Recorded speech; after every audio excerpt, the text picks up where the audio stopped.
Welcome to What's Left, a weekly political discussion challenging the mainstream left. I'm Eduardo Abarca with Andy Lipson. Today, we turn to Northern Africa, where dictatorial leaders who have ruled countries for decades are leaving power, abandoning power. And they're all due to the popular mobilization and widespread discontent that is happening, specifically in Algeria and Sudan. And Mali. Yeah. Because the Prime Minister has just resigned. That's correct. Yeah. That's right. Thank you very much. Well, this is something that we have been discussing at the end of every video to try to have this discussion about. And I'm very glad that we have waited, actually, because there have been some developments along this journey of theirs. And I do suppose that this will continue. Yeah. I will just mention the two leaders that we need to keep in mind that have been taken off, so that when we mention them, I think it'll be just because the names are not English or Spanish, so it's just for us to keep track. It is, after 2 decades in power, long-time President Abdelaziz, I hope this is hard, Abdelaziz Bouteflika resigned. Bouteflika? How do you say it? I don't know. Bouteflika. I wasn't sure how to pronounce it. Right. So this is why I'm just mentioning that we are novices as it relates to politics in Africa. I think it's actually, to me, reading about this stuff speaks to how much we don't know about. For me, I'll just say how much we are not educated about what's going on in Africa, and it's all new to me. I sometimes know some things in South America. I know some things in Asia, but this is even Eastern Europe. Yeah, and I actually did write an article about, because we sometimes forget that Egypt, which features very large in the developments that are taking place right now, is part of Africa, even though people have talked about it as part of the Arab Spring. You know, so, and same with Tunisia. Now, let's just get those names down so we can. So it's the long-term President Abdelaziz Bouteflika that resigned on the 1st of April. This is in Algeria, right? And that is following 2 months of protests that began in February.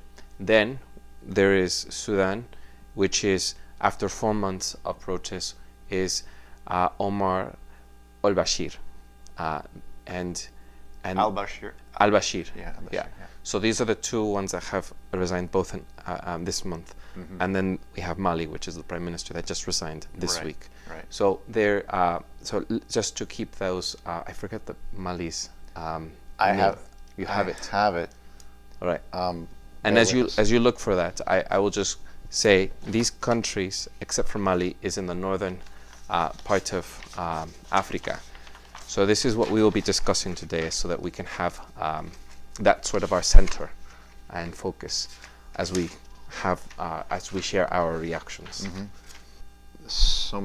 Somelu Bobeyu Maiga. All right. So say that again for the Prime Minister. Prime Minister Somelu Bobeya Maiga. So that was. And the person who people are talking about wanting to get out now is Ibrahim Boubacar Keita, IBK. So that's just for us to be centered on what we, the people that we need to remember. Maiga is the Prime Minister who stepped down in Mali. Right. Yeah. And Bouteflika was the one in Algeria, and al-Bashir is the one in Sudan. Great, fine, we've got those centered. Okay, let's continue. That's what we'll be talking about today. Bear with us.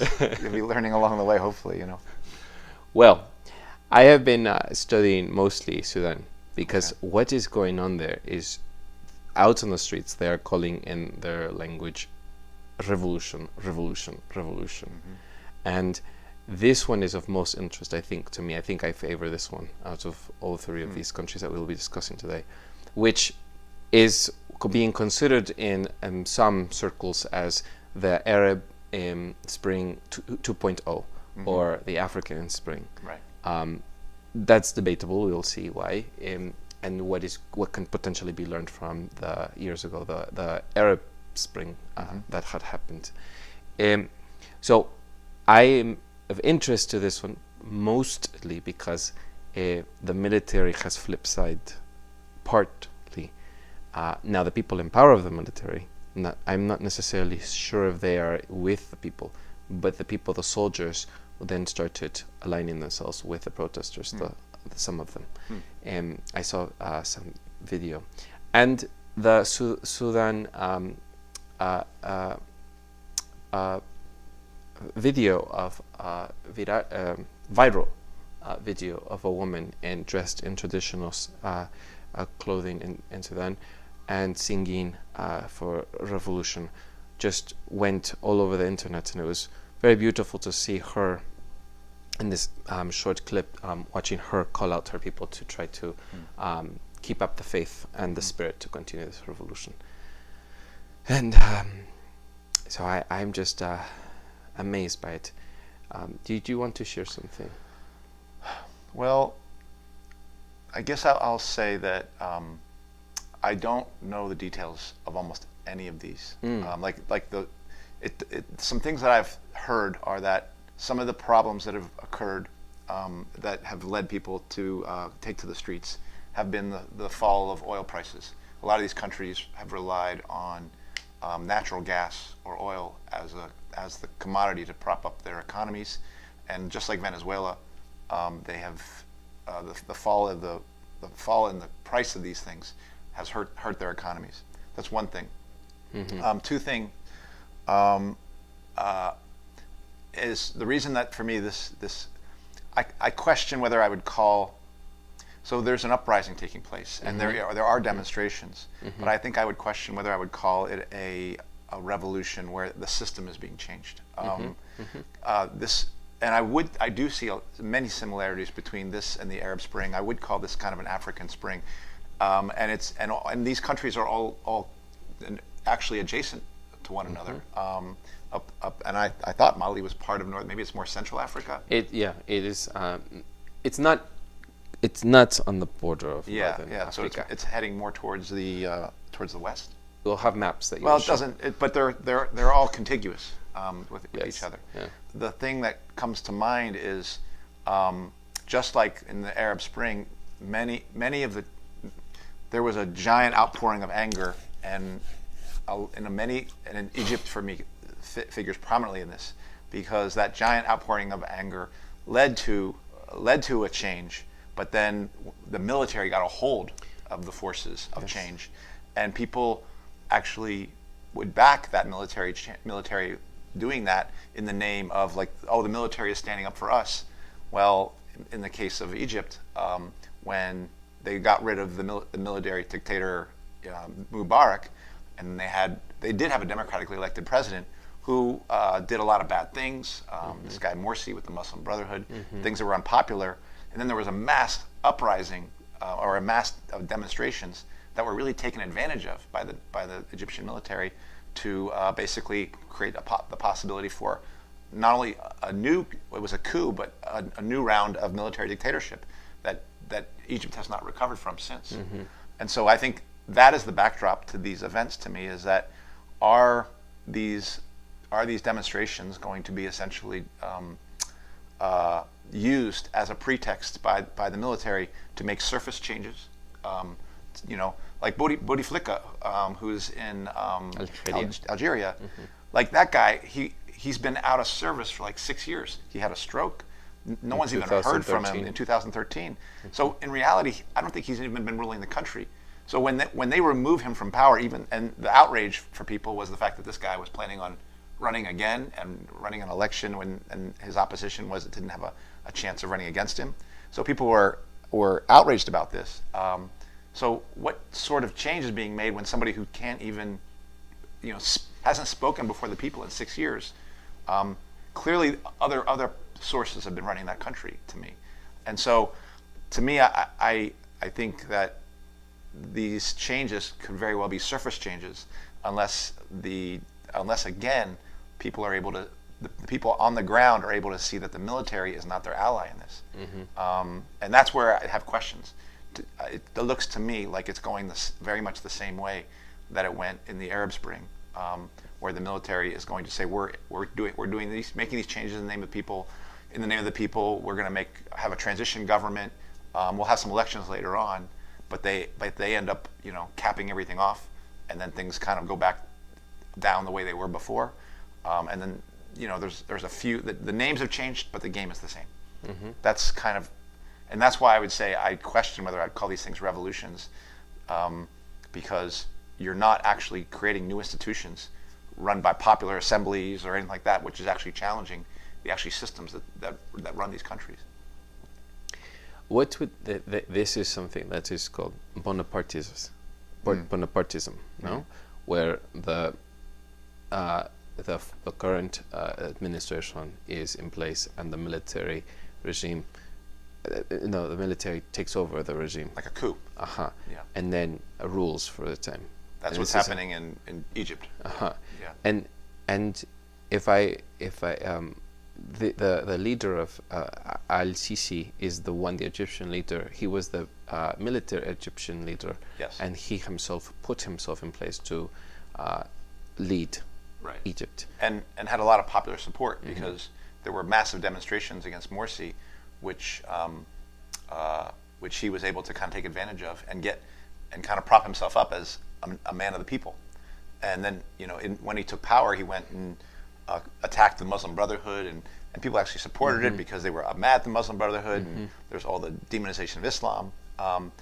And so I think essentially the movement got fooled and got played. And since that, I think things have been worse in Egypt, even under Al-Sisi, than under Mubarak. At least that's what I've heard. And now he's talking about a constitutional change where he's going to actually extend his rule another 6 years and be there longer than any president, any elected president. Interestingly enough, he has actually figured in the discussions between Trump and Macron, because France figures into this as well. France has played a role in Mali, France and Germany, in Algeria.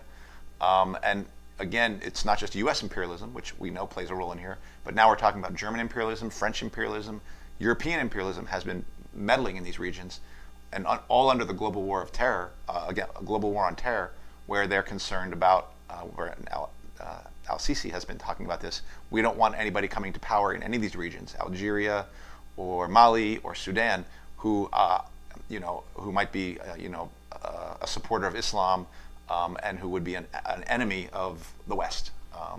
So he features largely in helping the United States do that with his. He's got alliances with people in Libya, who've been actually trying to keep things down in Algeria as well.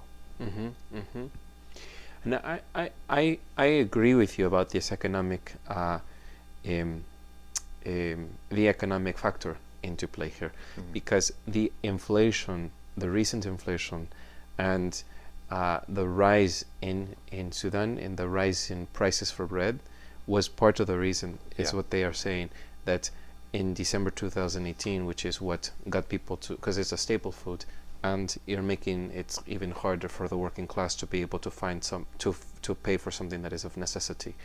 And then you have what it almost seems to happen, what happened in Tunisia with this market man who died of suicide when he burned himself in front of the governmental office, where because of the rise of bread, it's not a particular person that is a martyr here, but people just could not take it in December 2018, which is what sparked this. And I think so the economic factor is there. What I think is of amazing, I think, is the women in Sharia law in Sudan, and women, where women are usually oppressed by this conservative law that is religious, but they are at the forefront in this movement. And you mentioned something about you don't think it's a revolution, but I think for me is I'm left with a question then, because I am still in admiration, but you're right. How do you then have a movement that is once a civilian ruled, democratic ruled state but and has no, as of what we know, no interference from out foreign, right? As of what, well, at least what is informed in the media. But we know that the Western powers feature prominently in Sudan, definitely in Algeria, and Mali. Mali has had a civil war that France, Germany, United States have all been involved in. But I think I'm referring to anything to interfere with the movement that is happening currently. I mean, at least it's not. Yeah, It's you're not saying. Like that is, are they? Their forces trying to intervene, like in Venezuela. Right. I suppose right. that is what I'm not. No, that is what I'm yeah, trying to say. I see what you're saying. Yeah. Yes. And as of right now. Yeah. And what? That is, the West is not pushing the winds into the sails of the movement. I would agree with you. I don't think that's what's going on. Yeah. But I do think that they're attempting to divert the movement away from, all the grievances they have, and make these surface changes to the government without making any major changes that are going to threaten U.S., European, French, and German interests. Yeah. And I go. So going back to my question, Yeah. it is for you, especially someone that is pro-revolution and pro-socialism. How is it that you get this energy that is there, that is happening before our eyes, that is mobilizing started from one city that my understanding is outside of Khartoum, outside of the capital of Sudan, and then started like a wave towards the capital of Sudan. Yeah. And then you have Algeria, and they're ousting these leaders. Yeah. And what the problem in the Arab Spring was that there was just this movement, and there wasn't anything in place for a transition to have, because we have discussed socialism in the past, Right. and how do you get revolution started, and we have discussed it takes momentum. Yeah. How is it then you get someone in place to be able to have, that is my question. I don't know if my Yeah. question is clear. I think what you're asking is, Please. if this is not, what do you mean by revolution if you're not talking about this? Because particularly, and there's no doubt that this movement that's taking place, and I know in the case of Algeria, there's also, it isn't just demonstrations; these are strikes, teacher strikes, railway worker strikes, because of not being paid back pay. It's also happening in Morocco; those sorts of strikes. It's happening in Poland. It's happening in the United States. Yeah. So there is something that's happening that's having a kind of domino effect, and I don't dispute that. Right. I Just just tens of thousands of people on the yes, streets. and in fact, it's this same energy that I do think makes the possibility of international working class revolution possible, because it can have that kind of domino effect. But in the same way that those same forces were taking place when it went from Tunisia to where were some other, to Egypt, to Syria, all these things happened again. Virtually all of them, and Libya, all of them did get diverted. Qatar. And I think the same thing risks happening again, unless there is an actual revolution. That is, unless workers take power, unless they see themselves not bounded by national interests. How do they take power? I suppose this is what is do you understand? It's like asking what is the missing link in evolution. This is what I'm wondering. Like we clearly have a scientist state this is one fossil, this is another fossil, and where is that transition fossil of the missing link to show that this is the evolution? Well, I would say that one of the reasons why people are left with looking at the military is because I don't think there are alternative institutions of power that people have formed themselves. In Venezuela, they talked about building like these, these workers committees and community committees. At the very least, you would need something like that would operate as a alternative institutions of decision making. Nothing like that exists in any of these countries. The organization isn't there. There's resistance, but there aren't new institutions being built. And for that reason, these things won't lead to a revolution. And I think we are at a time in capitalism where if it's not going to be a socialist revolution, then then there's not going to be anything other than keeping capitalism. And in fact, it could be a very disappointing result for people and lead to something like it's led to in Egypt, where people are finding like all that entire movement led to nothing. You know, in fact, it led to something worse, and it becomes very demoralizing. So I don't say this as I'm castigating people there. I'm still learning about it. I'm still kind of trying to make sense of it. But my feeling is that we are in a time in history when it's kind of all or nothing. Like, you either make that socialist revolution and it has to carry on from Sudan to Mali to Algeria, and then go back to Egypt, and then come to the United States somehow, or the whole thing gets turned back on you in some way, shape, or form because some general takes it over, some Western power comes in and puts a puppet in place, what have you. They're going to basically, as long as they keep the same system in place, and there's no alternative institutions, what's called dual power, then I fear that people cannot really make what I would call a revolution, the kind of revolution they're going to need to make the kind of changes that they want to see. I think some would say, and I think there were some people on the left who would say, well, let's bring the dictatorship down, and then let's have democracy, and then once we have democracy, then after that a socialist revolution. I don't think it's going to work in that stepwise, because I think we now have. I think capitalism is a global system, and it needs. If we're not going to have socialism unless some place within the global capitalist system makes socialism try to happen there and spread it. It's not going to happen in this stepwise stage manner. That's my belief. So just to sort of maybe it helps if I reflect of some of what you said, so I can try to understand, because this is very see, this is a question that I had in the back of my head. I'm still sorting these things out too, because I would support people's fight for democracy. Like, of course I'd say yes, like that's what happened in Egypt, but you saw what took place. They got their democracy, and then they wanted to take their democracy down, and the military said, "We'll do it for you. Let's do it." And then now we've got a dictatorship. So and now we've got it. And so unless people's demands actually get met through the kinds of changes they actually force to happen, then people turn against those demands. People turn against those things and look the other way and look for some alternatives. This is where the rise of fascism, I think, plays potentially a role.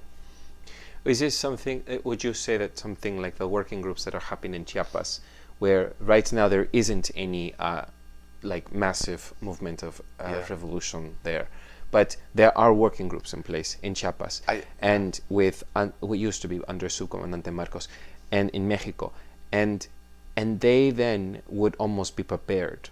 I guess I'm trying to figure this out. Where if there was massive movement in Mexico, then there are supportive groups to keep the rise continuing, because they are sustaining themselves with education, food, democratic economy, and an exchange of resources to be able to fund themselves, and potentially even then ally with other countries. Right. I mean, the only thing I would say with that, with countries though, and when you're talking about taking cities over, is that yes, they have to represent alternative political institutions, but they have to be with deep connections into the economy and into the way things are run.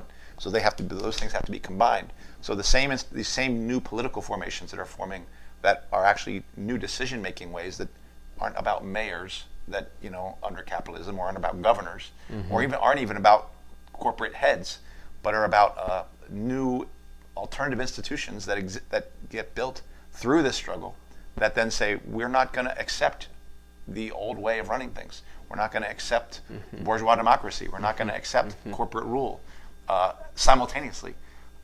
It's hard to imagine because they haven't existed for so long.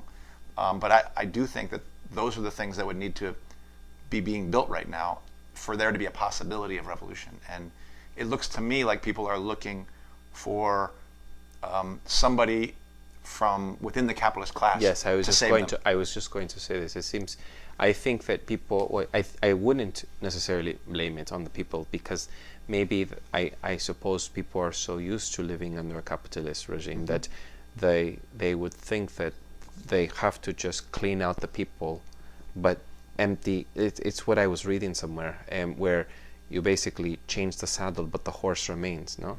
And it's just changing, or I don't know, maybe that analogy does not work, but cleaning out the house and putting in new people but really the whole house has to be demolished, right?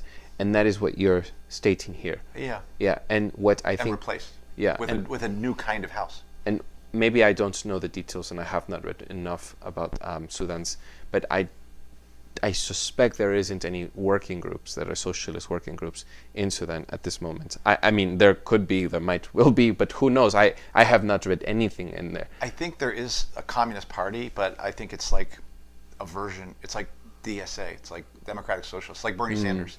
I'm not going to say it's like it's one that works very much within the government. I think that the Communist Party has actually called for the replacement of you know the name. Who? In Omar? Sudan. Oh, Sudan al-Bashir. Yes, for him to step down, but and as even said that called on the military, if I remember right, to put in transitional a transitional kind of government that will rule prior to establishment of democracy again. You know, and I just think it's A transitionary time of 2 years. Yes. Which is just another way to die out. Right. What do you call it? The flame out. Yeah. Yeah. So again, in the absence of any, struggle is so low here. It's hard for me to say like, oh, look over there and go like, oh, it's not gonna happen. But I have to look at it and given what's happened in the Arab Spring, I do think everyone is now at least aware that wait, we can't just let this people be replaced by new military heads. But I actually don't think these movements have alternatives. And in the case of Mali, the thing that's very important is how anti-imperialist it is and how it's calling for France and Germany, even the US, to get out. I think those are really important elements.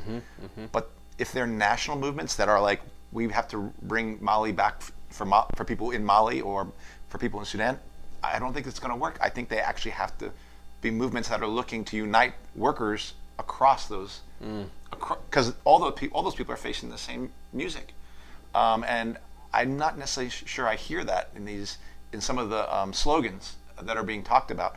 A lot of the slogans seem like national slogans of we want to get our country back for ourselves, which is right, but it's going to have to be a movement that goes well beyond the boundaries of the country. It is right to kick out the U.S. It's right to kick out the French and Germans. A revolutionary movement will definitely do such a thing, but it will also seek to, just like we talk about no borders, their movement will have to have a similar character for it to be effective, because it's going to have to break up the borders that are used to divide workers within Africa, within these different countries. For me, I think I try to be hopeful, so this is why maybe I'm being still optimistic here. But I am in admiration of tens of thousands of people out onto the streets, even when the military has called for a curfew. And the people have really taken their pressure to the military, which was opposing them. And like I said, there were some soldiers that, in the beginning it was opposing. In Sudan, I'm speaking of Sudan. And then I saw some video footage of the military then supporting and protecting the protesters. And then the military in Sudan had imprisoned Omar al-Bashir, which has been who has been by the IPCC, the International Court, has said that he has violated human rights and has many crimes against that he has done, and it's not right now clear if he is going to be handed over to the IPCC, but he is imprisoned. Then they place someone from the military, and then he was too similar. They wanted him removed. So they removed. The movement wanted him removed. Yes, so they had him removed, and now they have someone else. Yeah. But the people are really calling for a civilian led government. And I think this is just something that I just see and I love to see, because it is something that is not happening here in the USA. Right. We would not have someone removed At least I don't think by, it would. by popular rebellion. By popular like, rebellion. instead of waiting for some election or something Yes. like that. Yeah. It's just something that I have not seen. When was Right. the last time we have had that? I don't. Here. Have we had that in our history? I don't. I think don't. we have. You know more of the U.S. There's American no history. all presidents that I know have been removed by. Well, one was assassinated, Mm-hmm. you know, but a few were assassinated. But most of them have all been unelected, essentially. Mm-hmm. You know, and I agree with you that there's a lesson to learn from that. Is how you should. That's how you remove your political leaders. Is you take to the streets. And you take to your workplaces and take those things back. I'm not saying it's not exciting. It's not a reminder that class struggle is a real engine for change in this world.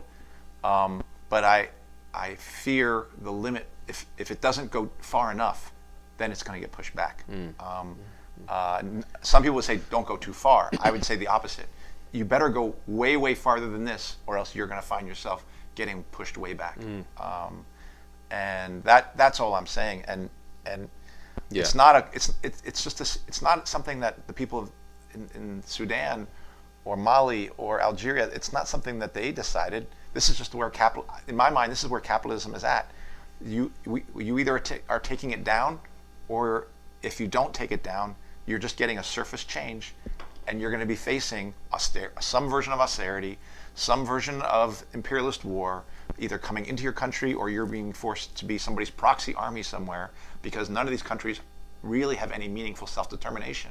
They are all subject to, and what's interesting about this is how many of these countries are actually under the boot, not just of the United States, which is true in Sudan, but I think Algeria and Mali face more of the control from France and Germany. And so people here who have any believe that Europe is somehow less imperialistic, well, people in Africa, in Algeria and Mali will tell you different. In fact, the thing that got the person removed in Mali was a grisly kind of war crime that occurred in northern village there, as paramilitaries who were being trained by the Mali military, who then themselves were trained by the French and the German, went in there and just slaughtered a bunch of people. And people took refuge in somebody's house, and thinking that this guy was a respected healer, and they went ahead and just burned the whole house down, and then shot everyone coming out. And it was like a My Lai massacre, but among your own people. But again, these are people demonized as Muslims, as Islamic terrorists, and so this is the coin of attacking your own people right now, is using that label. You're a terrorist. You're a Muslim. That is actually common language among the United States, among France and Germany, for going after people. And the guy from Egypt, Al-Sisi, is basically saying, I'm your guy to make sure that none of this stuff happens around here. Look what happened. Yeah, yeah.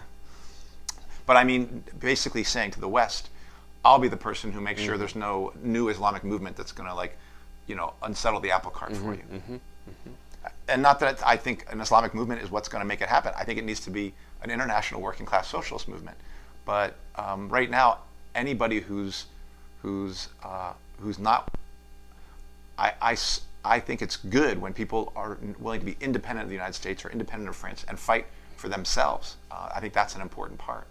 And I think there's a possibility of that here in Algeria and Sudan, but they give up that independence as soon as they start looking to one military leader or even one politician who's just saying, I'll bring democracy here. That will not do it. I think for many people, if they have been watching closely these episodes, I think it's getting clearer for what, as we discuss the strikes, as we discuss this movement, I think it's clearer for people even for me, I am getting clear what the strategies are for a successful revolution.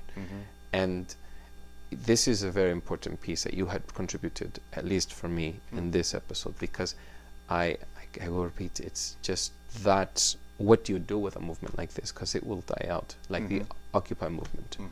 And the Arab Spring and the Yellow Vest movement, how we all can learn from what is going on. And I think I was listening that some of the Sudanese protesters, leaders, are trying to learn from the Arab Spring. Yeah.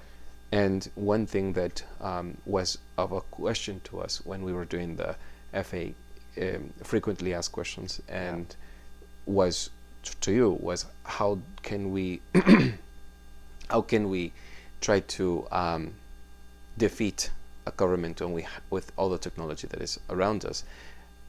In Sudan, the median age is about 25, something like this, which are people who have lived there. In Omar al-Bashir was in office in 1989, a year after I was born. So for 30 years, which most people have not known any other government leader in place for the amount of time that they have lived, and they are up to date with technology. And you said in one of our previous episodes how technology can actually be of use for the working class, and it's not necessarily a threat. We can use it ourselves. It's a double-edged sword, basically. Right, exactly. And how this is how even in the Arab Spring it was used in social media, and how it's being used now for social media to sort of bring awareness and inform and mobilize people. Yeah, and I want to point out that in every one of these countries, Mali, Sudan, Algeria, and Egypt, all of them are cracking down with censorship on the internet in their respective countries. And that was one of the interesting things in reading about them, is all of them had some version of what Google and Twitter has been doing, which is basically saying, we're for your safety, we're eliminating these extremist voices, but really what it is the pretext for basically controlling everyone. And so we've talked about that, right? Like how you basically like identify right, you identify, yes, right, they did the same thing in there, and basically saying, you know, we want to remove these extremists like the tigers, the Tamil tigers, but really it's about eliminating all the voices who might be in opposition to the current government. When we hear about those things being done by these governments, which are dictatorships, we like, oh, that's wrong. But this is the same stuff that's happening in our own country, under Russiagate, and we're actually supporting it. And again, we are making the same mistake in this country of falling for other state actors and seeing them as the people who are the agents of change instead of ourselves. And it not only will it not work, it's going to lead ultimately to the demoralization and to having things turned back upon us. And all that hope and steam and energy doesn't just not produce the change you need to, it actually gets turned against you later on when you run out of steam. And they decide to crack down on you again, particularly under conditions where there's more economic austerity, which is coming our way. We're going to have another, potential recession. Yes, exactly. And then it's going to be harder. People are going to have a harder time feeling that they can struggle, and they're going to use that as a way of dividing us against one another, against other people in other nations, against people coming across the border, telling us we've got to deport people back across their borders. And if we fall for that, then they've got us again. Well, it's you make me see the other side of the coin. When today I was just reading the news about how some billionaire brothers have been now arrested and being close to the dude from the Sudan. the former leader of Algeria. Okay. Yes, right. Some of the wealthy people who are close to Bouteflika, who are being arrested, and that is seen as like, oh, look, we got him. Yeah. And yes, that is good, but I do fear that because it's being done by other actors who themselves were previously supporting Bouteflika, but now are like, okay, we'll move him out, and now we're going to be the face of this. It's not going to work. Because I think almost all these people within the military currently were only last year supporters of Bouteflika. So I suppose then, if you were, Andy, if you were to give some political strategic advice here, how would you then, my question to you is, you are a socialist. Yeah. And you are really revolutionist as well, because you really are ready for it. And I have a question for you then. How would you then, if you were to advise, and you were there in Sudan, or if it was happening here, the same thing, that and what would be the next political strategy for a true a socialist revolution to happen? What would be the next step? Right now, they have pressured the military to just switched the people they have placed in there. Yeah. And they're still out in the streets even today. Yeah. And they have overtaken at least 2 of the major cities in Sudan, which is huge. Or who is they? In Sudan, the people, the protesters. Yeah. What is the next step if you were to? Well, I don't know the scale of that. I mean, that is a bigger scale, or that is when you say overtaking the cities, like. Well, the streets, I'm not sure the entire, like the electricity, I'm not sure of all of that. I'm just saying just the streets. That's what I mean, though, is you would, when we take over a city, we mean workers actually taking over the electricity generation centers, taking over. So just like, that's the next step you're saying, to take over the practical necessities of how the hierarchy, the like lowest part of the hierarchy of Maslow's law, which is of the electricity, the water, the housing, everything you're saying first. That would have to be a big piece of making a revolution happen, is like what happened in Seattle, where they shut the whole thing down and they put it under their own control. If such a thing happened, that puts the military in a very tight spot. The military better know that they can trust that the people they send in there are going to beat that down, because if they don't, and the military does actually, people within the military move to side with the people who are taking over control of these things, and that means taking them away from the capitalists, because those are the ones who've been owning it. Then you have a problem for the capitalists, and then I think you have something very interesting potentially going on. Not that this isn't interesting, but it's going to have to be that kind of scale of things. So you're not even saying that the military should be on your side. You're saying to take over and to run the city. Well, you will need to bring. I don't know about generals, but you will need to bring over, when the people in the military are come to take the property back, which is what ultimately you're taking the property from the people who said they own it and who can claim legal ownership based on the capitalist laws. That's what workers would be doing, is saying, no, we reject those laws. We own this because we work here, and we're laying claim to whatever gets produced out of this, and we're saying we decide what gets done with it.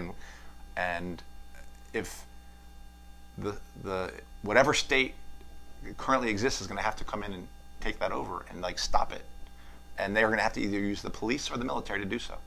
And if the police are unable to and the military is unwilling to, then you have the proper prospects for overturning things, I think. Would you even advise that potentially they would create their own guerrilla? Yeah, I mean, well, you would build your own within their own. And even within the military, the existing military, you would probably be organizing there to try to build centers of resistance within the military, if you could. And yes, you would have armed workers defending themselves within their workplaces. That's the whole reason they will need to be armed. This is why gun control, I don't favor it. It's workers will have to be able to defend themselves if they're going to actually take their world back. And if the military doesn't switch over with them. Well, and that'll be a factor in it, because it's not just going to be the moral suasion from the military. That will be part of it. It'll be like, I don't want to shoot my mom. I don't want to shoot my brother. I don't want to shoot my neighbor. Yeah. It's also going to be the fact that there's a threat implied, and workers are going to be able to defend themselves so they can't get massacred like that happened in Mali. I mean, that's what happened there. You know, when they just go into a village and they just shoot everyone. And if the military knows they can do that, then they can that actually makes it harder for the revolution to take place, when the workers who are wanting the military to switch to your side can't actually say to them, you either come with us or we're going to fight back against you. We're giving you a choice now. That doesn't mean that the workers would win in such a battle, but they do have to be able to say, to be not just able to try to morally sway the military over, but they have to be able to threaten people and be able to say, you're not just going to take us, without a fight.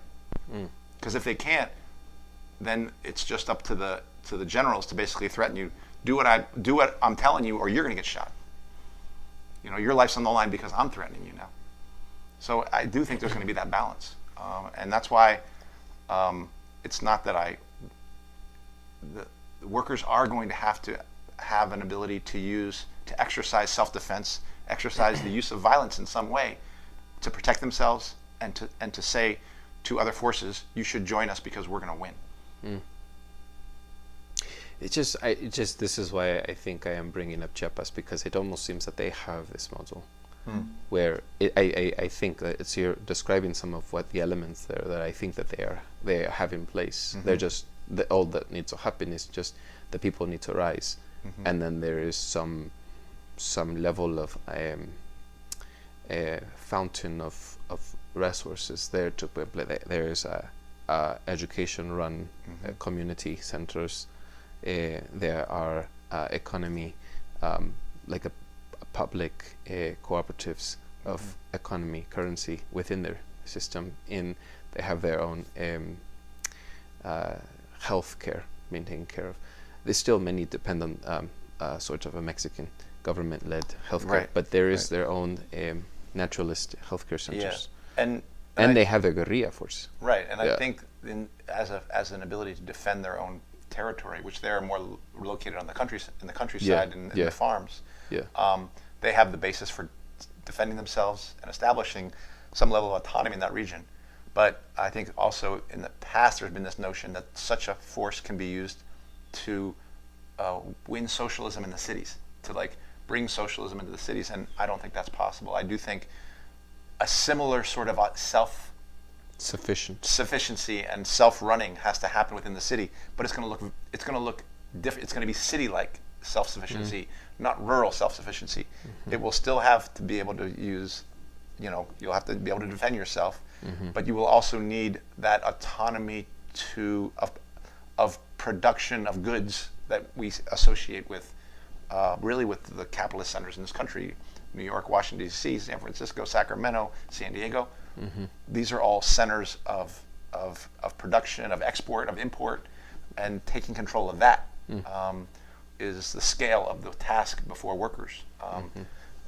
Which I'm not saying to me that seems like a larger scale, and I call it more power because it harnesses more goods that really feed people, that clothe people, that give people the things they need to survive. Obviously, food and farms are a piece of that, but in terms of the actual agriculture, right? Yeah. But in terms of the global economy continuing to run, but running for all of us, it's going to require a version of what you're describing as being done in Chiapas, but being done in the city, with alternative institutions centered in the workplace and run ultimately by, I think, a collective working class.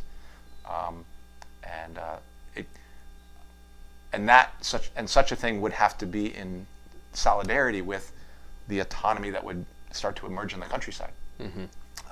I don't think either side can impose its will on the other and say, we're going to make you run these things the way we want you to do. And in fact, that's partly what happened in Russia, and which broke the alliance between the farmers and the workers who were benefiting from a common revolution they wanted to make. So I'm now skating into really thin ice, but this is just me thinking out aloud as I think about what might a revolution look like. This reminds me of many of the discussions that I would hear and sit in during the Occupy movement in 2011, because I was part of a working group. It was, I'd rather not say the group, but it was a non-violent group, and I was more of there to help mediate conversations, because I had my meditation training, and I was trying to mediate some conflicts, because conflicts will arise in any movement. And but I would sit into these other working groups that were talking about.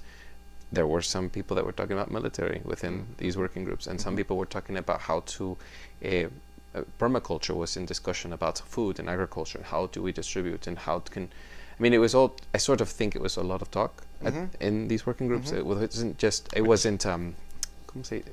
It wasn't materialized. Yes, right. But the discussions were there to provide forums for the ideas of taking the movement further. And what you are saying is, it reminds me of that time when I would just sit there and listen, and people would have these discussions on what strategically is the next step. Right. And my suspicion is, if I was a socialist in Sudan or Algeria, I would be largely doing that with a few people, at my workplace or where have you, that we would be excited about what's taking place. I would also be nervous about the limits to what's going on, and be like saying, look, if we settle for this, we're going to get nailed later on. I'd be saying that without really any way. I mean, to some of my coworkers who might even agree with me, but we wouldn't have we wouldn't have a large enough influence to be basically change the game. That's why I do believe there needs to be a mass revolutionary party built that can actually have these discussions throughout the working class, so the working class is more able to act as a more coherent force at any given point in time. It needs to. But I personally believe that if I was a socialist in Algeria or Sudan, I would be basically having these sorts of discussions in the context of these movements that are rising, that to me look like they are going to be taken over and contained by the capitalists in all these countries, and therefore they are in some way, shape, or form going to get put down. I don't celebrate that. It's just, I just think this is a theory I have. I don't have any proof that right now we are at a time now in capitalism where it is all or nothing. You either take the whole thing down and you try to start it at your country and spread it, or and if you don't do that, you're going to get undone. Maybe not this year, but in 2 years or 3 years or 4 years, the capitalists will find a way of not just taking back the territory you took from them, but pushing you back even further. Maybe we can do some episodes in the future, if we have some time, for studying revolutions, like in Mexico, like the Russia Revolution, like the French Revolution. I think that would be really good to go back in time and just have a little brief discussion about it. Right. Because I'm still left with lots of questions, and I don't think it can be covered in one episode tonight. Yeah. But I think over time we will continue to have this continuous conversation. But people have probably heard me, like a broken record, complain about the Democratic Party. The reason I do that over and over and over again is because I think we have to be independent of the forces of the state. And the Democratic Party are an apparatus of the capitalist state. And to think that they are going to be a way to make change is even maybe more foolish than people who think they're going to find some general who's going to make it happen. More foolish, you're saying, what's the people who are supporting democratic leaders. I actually think they might even have more of a basis where I can understand where they're coming from. But we have to understand how fooled we are in this country about our own institutions. I think we far outstrip even the illusions the Sudanese might have, or Algerians, because actually, at the very least, like you note, they are rising up. Yeah, and I asked you because you are you know the history of this country more than I do, and I was asking you if we have seen something like that. Thousands of people even demanding a president to be in prison. I don't think I can recall something where. And we've got a perfectly good candidate right now to have a mass national. Like, why not, right? For when he was shutting down the government, and when we talked about the federal workers basically kind of going on strike and saying, put this guy in jail, put him in chains. Why not? I don't want to impeach him. I want him in chains because unless you do it, we're not going to work. Now again, if that's as far as the movement went, it would get Joe Biden. You get Joe Biden, right? You get that, and then you're going to get Joe Biden kicking your butt in a year later. But we have a lot of lessons to learn from this. Voted for the Iraq War. That's correct. And so it's there's a lot of illusions to go around globally, and all I can say is I think it's important what's happening there. But it does look to be like a repeat of the things that happened in the Arab Spring. And the only thing I'll say that's different is it does look like people, because when things went down in Egypt, the left celebrated when this military, when Al-Sisi came to power, because they were like, oh look, the military is on their heels and they're going to have to listen to people power. And he was like, no, we're going to use people power and then screw everyone. Right. I will say it does look to me like people are like now a little bit more aware that even oh the shit, military, we don't want to go the way Egypt went. Yeah. It looks like it is going to in some way, shape, or form go that way, but at least people are trying to not repeat that. Yeah. And that's an important development. That means people have learned some lessons out of watching another struggle go wrong a bad way. And we're going to learn from the yellow vests. The fact that the yellow vests are trying to are trying to bring Macron down is not independent of the fact that Mali is having an uprising taking place, because France has been trying to keep, but France itself is destabilized, and the European Union is being destabilized by things like Brexit and things like that. So all these European imperialism is actually being challenged right now in Africa, and I think it's a good thing. You know, so I would just say there's a lot of things to learn, and I think one thing we can celebrate is the fact that empires are being shaken a little bit, and empire powers, the European empire powers, and even the U.S. is right now having to get a little nervous. Although I don't know how nervous they are. Yeah, and I think we will have this discussion ongoing then. How? Yeah, I mean, this stuff is difficult for me because I have to be honest. Like, I feel like I'm doing a lot of speculating, but it's me trying to just make sense out of what I believe about revolution, and you know, this is my best attempt to make sense of it. Yeah. I almost thought, just as we were discussing, how I probably need to be a part of some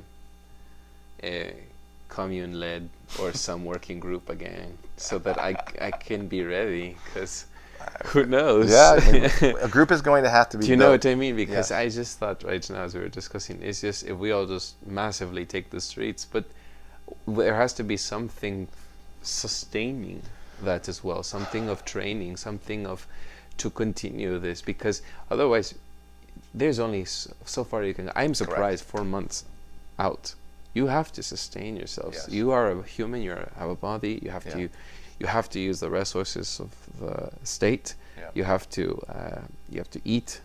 You have to still deal with your neighbors, to still try to pay things and your food, debt, whatever. Yeah.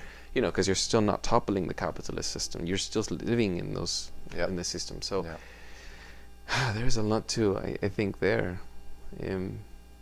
Maybe I'll go back to Mexico. Yeah, and I would just say there's a lot to learn. I just feel like there's so much to learn. Oh, right. The details of this was just overwhelming for me. Yeah, it's just, and all these different characters that I couldn't keep track of. So we are flying a little bit by the seat of our pants on this. But you know what? I think it was good that you said, let's talk about this. People should not confuse us for experts. But, but this is our point of view, and we're just trying to make sense based on how we look at the world. And I think anybody can do that.